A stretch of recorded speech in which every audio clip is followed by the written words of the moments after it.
एक interview board के सामने आप अपने आप को ऐसे कैसे पेश करें जिससे यह लगे कि आपके व्यक्तित्व में जो गुण हैं वो अधिकारी बनने के रास्ते में बाधा नहीं। इसके लिए जरूर हम लोगों ने कुछ तकनीकी चेकलिस्ट बना रखी होती है। मसलन मैं 5 चीजें जरूर जांचता हूं किसी भी इंटरव्यू को, खासतौर से यूपीएससी इंटरव्यू को तबाह करने के लिए। आपका केवल एक बार, आप सभी जानते हैं कि यूपीएससी की जो सिविल सेवा की परीक्षा है उसके कई चरण होते हैं। प्रारंभिक चरण है जिसे प्रारंभिक परीक्षा प्रीलिम्स कहते हैं। उसके बाद मेंस की परीक्षा होती है और मेंस की परीक्षा में जो थोड़े से लोग उत्तीर्ण होते हैं उन्हें मौका मिलता है यूपीएससी के इस बोर्ड के सामने आने का। यूपीएससी का यह बोर्ड आपके व्यक्तित्व का मूल्यांकन करता है। यह एक व्यक्तित्व परीक्षण है या कोई इंटेरोगेशन नहीं है। जिसका क्या मतलब है?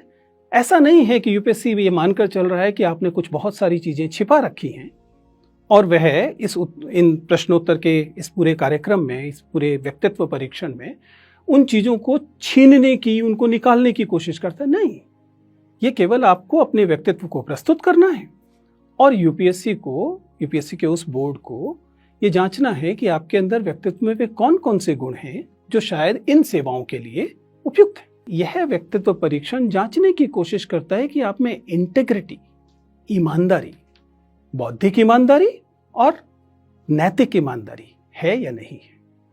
यह परीक्षण यह बताने की कोशिश करेगा कि आप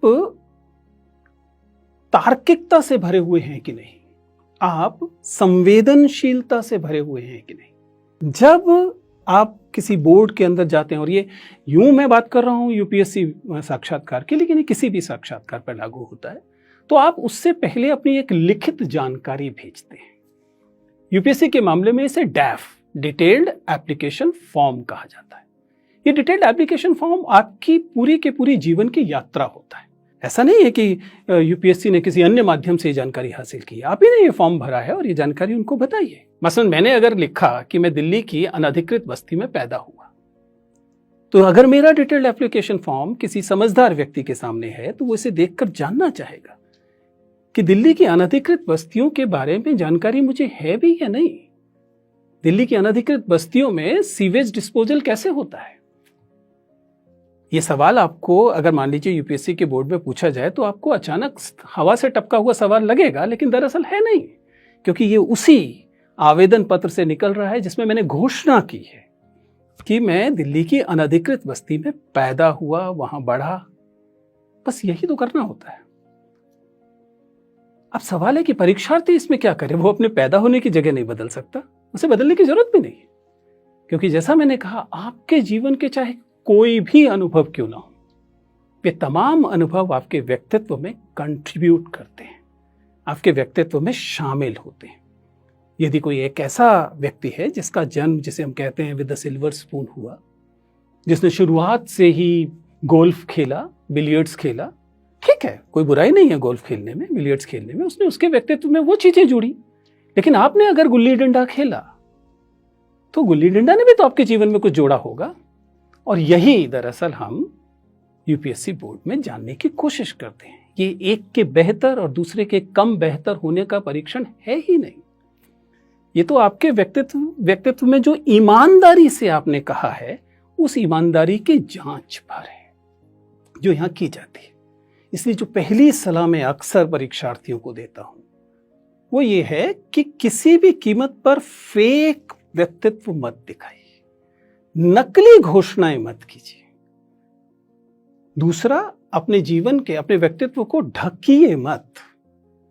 late the board peep into your personality.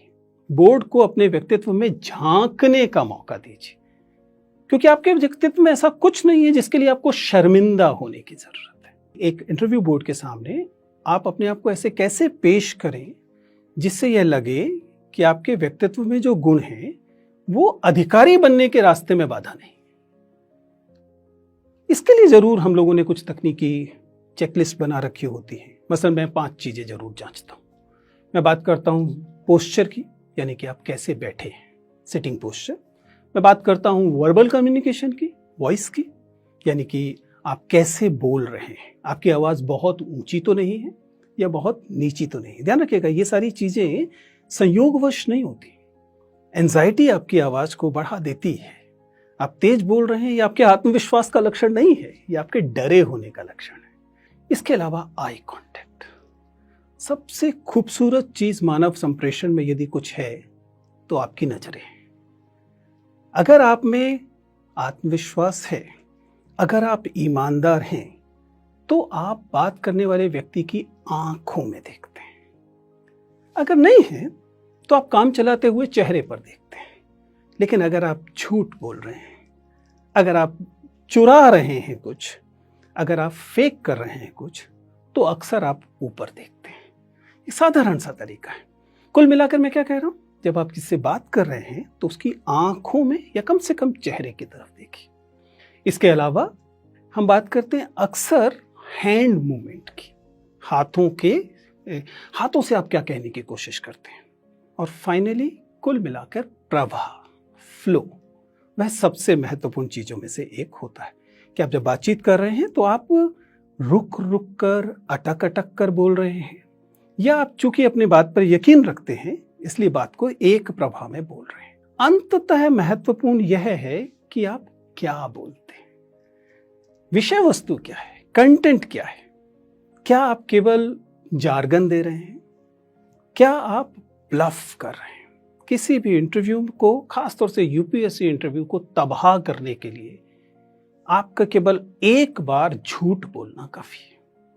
आपको किसी सवाल का उत्तर नहीं पता, और ऐसा स्कूलों में चल जाता है, इसलिए कई बार आदत होती है कि आपको सवाल का जवाब नहीं पता है, लेकिन आपसे पूछा गया तो आपने कहा हाँ पता है, और जब आपने उत्तर दिया तो वह उत्तर आपके अनुमान पर, गेस पर आधारित था।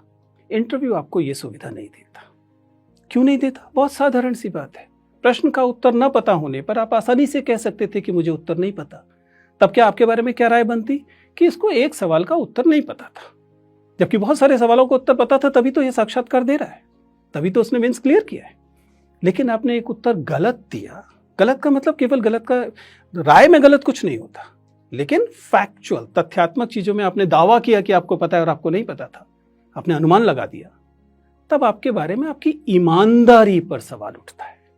और यही महत्वपूर्ण है, क्योंकि ईमानदारी नॉन नेगोशिएबल है इस तरह की सेवाओं। तो कुल मिलाकर आज की तमाम बातचीत में हमने जो बताया है या बताने की कोशिश की है वो केवल ये है कि सच्चा व्यक्तित्व रखिए, और सच्चा व्यक्तित्व सबसे अच्छा व्यक्तित्व है। Thank you.